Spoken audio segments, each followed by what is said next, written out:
The sacred scripture of Judaism is, of course, the Hebrew Bible, simply called the Bible by Jews, but called by Christians the Hebrew Bible or the Old Testament to distinguish it from the New Testament. This contains the revelation of God's will, His commands that humans are expected to follow, and a history of His chosen people, the Israelites.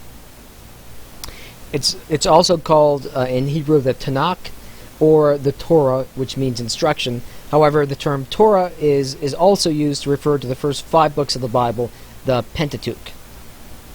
In addition to the Pentateuch, which has the very famous creation story in Genesis, and the story of Exodus and Noah's Ark, etc., many of the Bible tales which Christians are familiar with, that also contains the 613 rules which Orthodox Jews are expected to follow. The rest of the Bible consists of books which are called the prophets and the writings. The prophets are figures from Jewish history who spoke out either against the corruption of the Jewish people and announced God's judgment upon the Israelites, or condemned the enemies of the Jews and provided salvation for them against their opponents. The writings, finally, are a very diverse group of books which include, perhaps most prominently, the Psalms, the Proverbs, and many other books, such as the Song of Solomon and the Book of Ruth.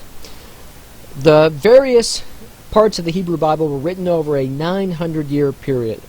It originally consisted of oral traditions, and so was passed on by word of mouth from generation to generation for decades, if not hundreds of years, before they're finally written down.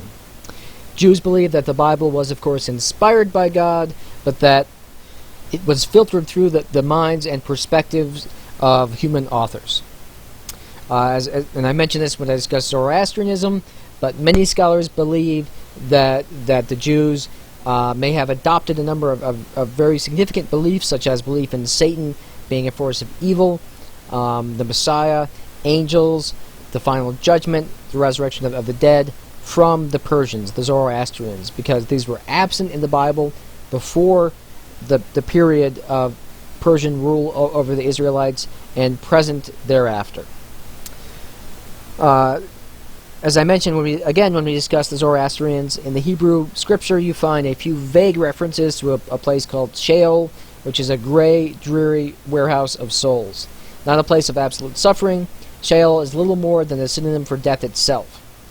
In later tradition, Sheol is gradually replaced by the concept of Gehenna, or hell, and heaven, which eventually came to be understood as a paradise for the just.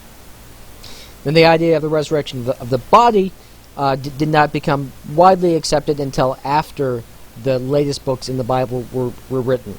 And they were accepted by the Pharisees, who were contemporaneous, lived at the same time as Jesus, and of course by the early Christians. So in the Hebrew Bible, before the period of Persian influence, Satan was not a demonic force of evil who was opposed to God. Instead, he was depicted as something of a devil's advocate, whose job it was to test people, most prominently in the book of Job, when Satan suggested that God test the faith of a man named Job, who was completely righteous, and God agreed. He proceeded to inflict a great number of tragedies upon Job, the death and destruction of his family and property and health, in order to see if Job would retain his faith despite the loss of all his blessings. And in fact he does. But importantly, God is the one who is depicted as causing this suffering, not Satan.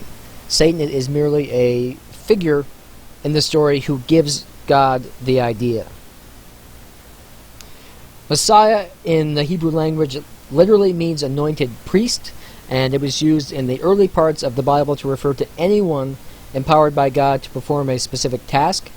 Later, perhaps as a result again of Persian influence, the Messiah came to be understood as sort of an ideal king who would vanquish the enemies of the Israelites and restore the kingdom to the glory it had known under King Solomon and King David.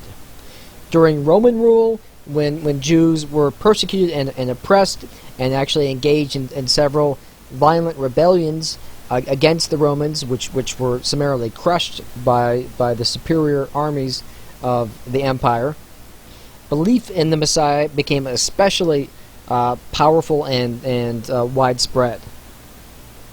And Jesus is only one of numerous individuals who have claimed to be the Messiah. The majority of Jews, as we'll see when we discuss Christianity, rejected the claim made by Jesus that he was the Messiah because according to the prophecies, as they understood them in the Hebrew Bible, the Messiah was expected to destroy the enemies of the Jews and again restore Israel to its former glory.